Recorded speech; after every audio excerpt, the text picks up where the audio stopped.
celebrating all things cool in Jacksonville. A local show with a spotlight on the 904. With hosts Eden Kendall and Mark Payton, featuring amazing stories from every neighborhood with Rance Adams. This is River City Live. Welcome to River City Live. I only just wish there's some more energy and more people at the table.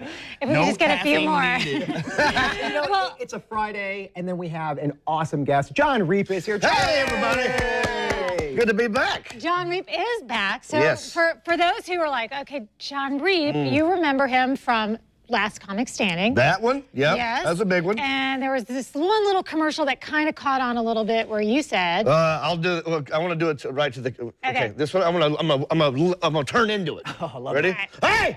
That thing gotta hit me. yes. I did 6 of them. Bought me a house. You just got paid right now. I did. Every time I say that. Yes. Who's that Michael Buffer with $1 million? Residual. That's right. Mailbox money. Love it. So now the last time that you were here visiting us, we found out you actually had a TV background. We wanted to see if you had what it takes to be an intern Right. for us. I remember. That was fun. So we have a little video just to recap. Oh, yeah. Let's take a look. Let's take a look. So John, thanks for coming out. Let me just give you a little overview. This is an intern position. It's non-paid, and it's basically TV production type stuff to help out with our show, River City Live. Are you familiar with our show? Oh, yeah. Oh, good. Okay, so you like it? It's good. Yeah, I love the show. It's you know, it's about the River City, and it's not taped. It's live. Do you have TV experience? A little bit. I was good at holding the boom mic. Boom mic? Yeah, the big boom mic. Will there be some of that in this job? There might be. There might be. Got to stay flexible and open. Gotcha. So, yeah. Okay. It's now time for River City Beats. All the way from St. Augustine. There's a little spot. Hey, John. I got it, buddy. You're alive, man. Well, Seriously, you no, want it's to make good. sure everything's It's good. perfect. It's all right. Now there's fingerprints on it. And go. Get ready in 5, 4, 2, 1. I skipped 3. Take us to DEFCON 4. We got Sack on the horn. All to run. You're going down. So this will take us to warp speed. Oh. How do you turn her off? Is that John? Is that John on again? I spoke in the wrong mic. Let's do it again. It says Mark on the button. Right, like I hit your mark. Like I thought that's where you talk into it. Like you got to make sure you hit your mark. I didn't know it was you. Right, so the Mark button, I can see how that's confusing. I can't work. Well, you know, my name is John. People try to sit on me. I don't like it either, Mark. You know what white balance means. Obviously, you're in the business. Sometimes cameras need to get their colors white balance. So you're good with the camera? I'm very good with the camera. Actually, I could take my shirt off right now and give you a white balance because it is 100% pure white under this shirt. Right now, we're going to talk about what's in movies right now. We need a white balance real quick. White balance? All right. Get white balance in. No, hey, come on. This is my specialty. My stomach happens to be 100% pure white. What Get in there. is going on here, John? I'm helping. Free of charge. So obviously you're a character guy. That guy's hilarious. So we figured you're doing Almost so with the well exact in same shirt, by the way. Aw. I was this close to. I forgot I wore that one. They don't look like we just taped it today. I'm glad you did. That's true. I'm That's glad true. you didn't. Yes. But you're so good at what you do. We're like, hey, why don't you be a part of like host chat today and hang out with us longer? I know. I'm very. You have arrived. I feel. This is it. I've made it now. I can sit here with you guys. I don't have to be behind the scenes. I can be up here and I can read things off the teleprompter maybe if, you know. But I don't want to overstep my bounds You would be here. the first. You could. You could, except you'd be reading from the morning show script. Oh. So Totally different. I wouldn't wouldn't work. I wouldn't recommend it. No, we don't want to know more about syphilis. But before we get in the host chat, this morning, Mark went to Jacksonville Veterans Memorial Arena to hang out with some of the characters for Disney on Ice, Worlds of Enchantment. Ooh, let's check it out.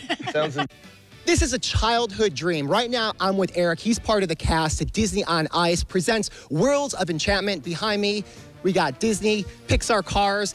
They're coming out with a third cartoon of this, and I'm so excited to see it. And we're going to see a little performance in just a second. But Eric, I want to get just the inside scoop of what this is all about. So first of all, who do you play here? I portray the role of Ken Doll on the show, which is really fun. So I get to do a lot of overhead lifts and skate around the ice with my partner portraying that character, and it's a lot of fun. But, you know, since we got these behind me, what's so cool about it, we're the only show in the world that has this cast of Disney Pixar cars. And it's really something special. There's something for everybody here, young, old, boys and girls, and I think really everyone should come out and see this. Oh, absolutely. And this is just a great holiday weekend to check that out. And also there's a 2 o'clock performance on Sunday, which is a great time to get the kiddos out here and enjoy this. So right now, should we take a little look at what to expect? Let's take a look at Disney Pixar cars. Eric, can you help me out here?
I thought when you were race cars, you only went left. Oh, right. That's that's how Lightning McQueen does. Yeah.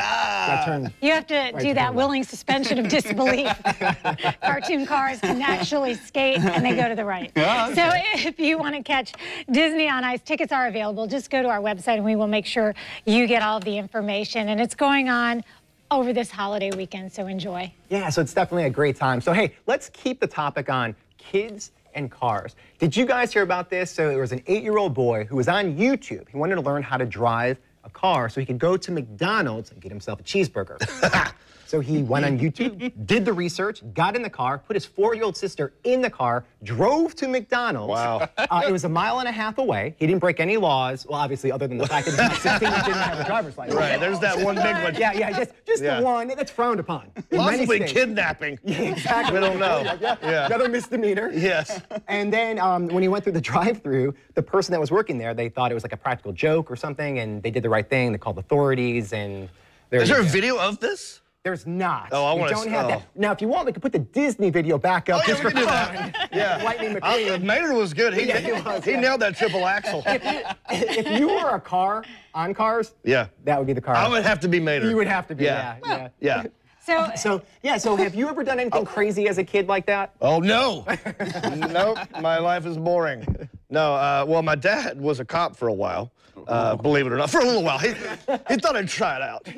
But I remember we were on the way somewhere, and not in his squad car, just a regular Toyota Corolla, and he saw a guy like breaking the law, and he put the little red bulb up there, and he started chasing this guy on a motorcycle with the kids in the back down a dirt road, and we were like cosmonauts floating into, like we're just bouncing up and down like that. I don't think he found the guy, but You're in a Corolla and the guy's on a motorcycle. I'm thinking the motorcycle yeah, won. on a dirt road, yeah, that Corolla didn't stand a chance. I would imagine if you're driving and someone just has like that fake light to put on that you plug into your ashtray, Yeah. like does that really work? Right. Would you pull over? I always wanted one of those. oh, I got pulled over by one of those. Oh, Did you? Was it a Yes. cop? No, it was a cop, but no. It was the 8-year-old and his little sister. I was not the one driving. It was my friend. We were in high school, and someone cut her off, and she, out the window, gave the finger, and the guy went, Oh, how dare you? Oh, he put it on the hood. yes. Yeah. His hand came out. He pulled us over, and he's like, Yes. I could have been crazy. You don't know. And you're like, you kind of are. Good thing you're not. All right, what's So your sensitive. dumb kid story? Oh, I have a ton of dumb kid stories.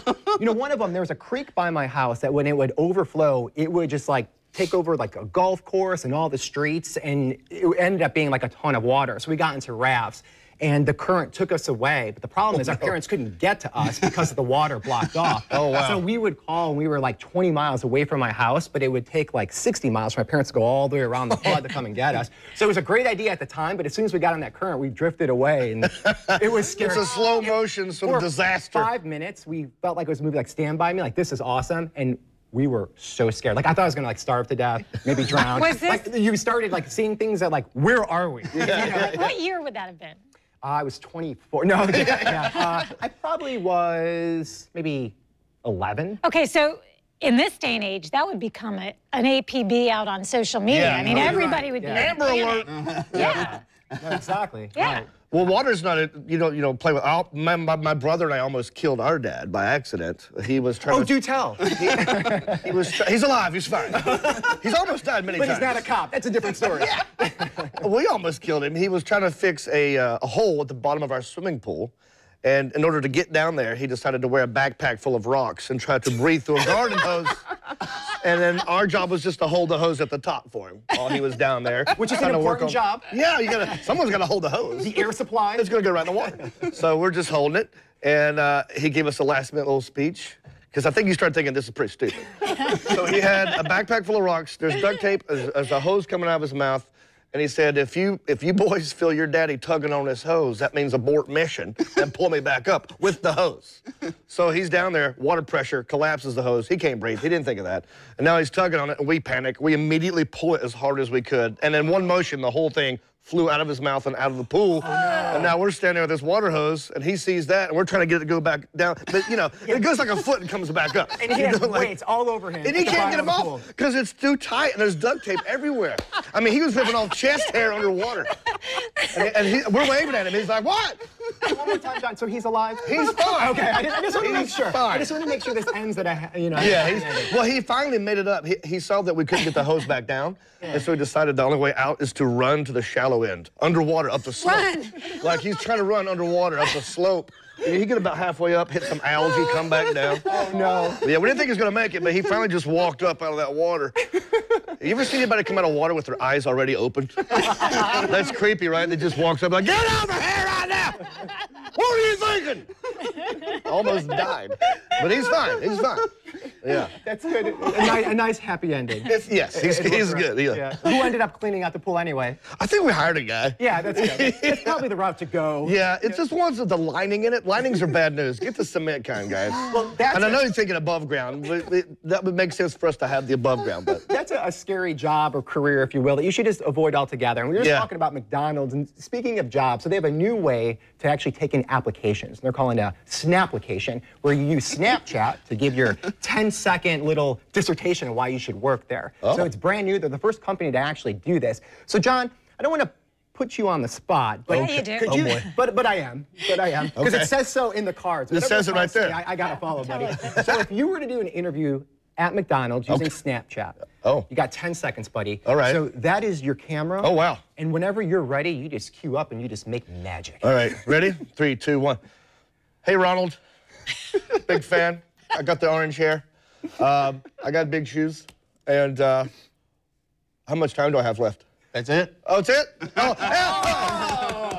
See, I love it. You know who runs the corporation already. Ronald. You did your research, I obviously. mean, that's the guy. Yeah. Yeah. Those are big shoes to fill, literally. And you already have experience. We would vouch for you because you've interned for us. I obviously like eating the stuff. There you go. I mean, you can tell this you're was a made by shoo-in. McDonald's right here, yeah. So let's talk, though, about your experience, because you did actually have some broadcast experience, which is why we last time around did the whole internship thing with you. It was fun. So, but just not for you. You needed to get out on the road. Well, I wasn't good at it. Like behind this, like what he did and what she does, that's kind of what I did. They didn't allow me up here. It was boring stuff too. It was PBS in North Carolina. It was, PBS. It's like our show was Legislative Week in Review. Snooze fest. I mean, it's just committee meetings. And I was 20-something, and I'd come in with the boom mic, just stand there, and I was having fun the night before, so I'm kind of like dozing off, hitting people in the head with this boom mics. They didn't like me. So I started doing comedy at night at this club called Good Nights in Raleigh, North Carolina, and then those two just sort of like overlapped, and one got more fun than the other. So. I know it's such a cliche question to ask a comedian, but like, how did you get into comedy then? Because obviously you were on the TV side for a little bit, you're dabbling with that, but what was the driving factor to make you jump to that route? Well, I got kicked out of a Carolina Panthers football game. I don't know if I told you this last time. I got kicked out of a Panthers game for dancing in the end zone with the mascot. Apparently, he didn't have the authority to invite me onto the field. We learned the hard way that day. But that moment is what led me to go gave me the confidence to go on stage for the first time. You just loved it. You loved Well, the attention. it was crazy. I was making 75,000 people laugh without saying one word, and it was just because the mascot told me to. I was already dancing in the stands, and the crowd was kind of like laughing, and it would get bigger and bigger. So next time out, I'm doing some stupid dance, whole row's turning around. By third quarter, my buddy Marty, he says, "You got to get on that grass hill behind the goalpost so the whole stadium can see." I was like, "You're a genius. That was a great idea." And Is so Marty your manager now? He should be. Marty pushed me so hard that he actually taped my first time on stage. He was in the back of the room. It was a Tuesday night. There's 30 people in the crowd. It was an open mic night. And the MC actually said, "It's his first time," which I hated because now the audience feels nervous for you. Yeah. And at the time, I thought it'd be funny to fall down. So I ran on stage and I just fell down. And to my credit, it was a good fall. It looked believable. But too good because now I didn't get a laugh. The audience was like, "Oh no, it's his first time," and he fell. And I go, "I did it on purpose.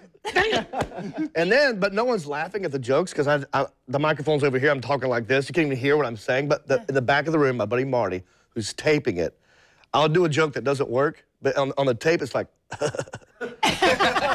like he's laughing at. Oh, we get that around here a lot. Looking around, yeah. Is that tape All still the time. accessible I anywhere? can't find it, man. I think Marty's holding on to it for something bigger in my life. So what's interesting though is like you're talking about all these like physical comedy things, but you're a storyteller. Yeah, I like a good story, you know. To me, it's just, they can last longer. A joke you hear it one time, you got it, it's over. But a story can live forever, and it gets better and changes. You know, you add things as you go along, and that's my bread and butter. I mean, I can talk about my dad all day. You know, that pool story is like, if I'm the Eagles, that's my free bird. Oh yeah, absolutely. Yeah. And you're gonna be at the Comedy Zone all this weekend. Yes. And then what can people expect? Obviously, they have such a great taste of you right now from everything you were doing. Yeah. But what's new in 2017 for you? Wow. Well, I've got some new dad stories. Some that's never been told before.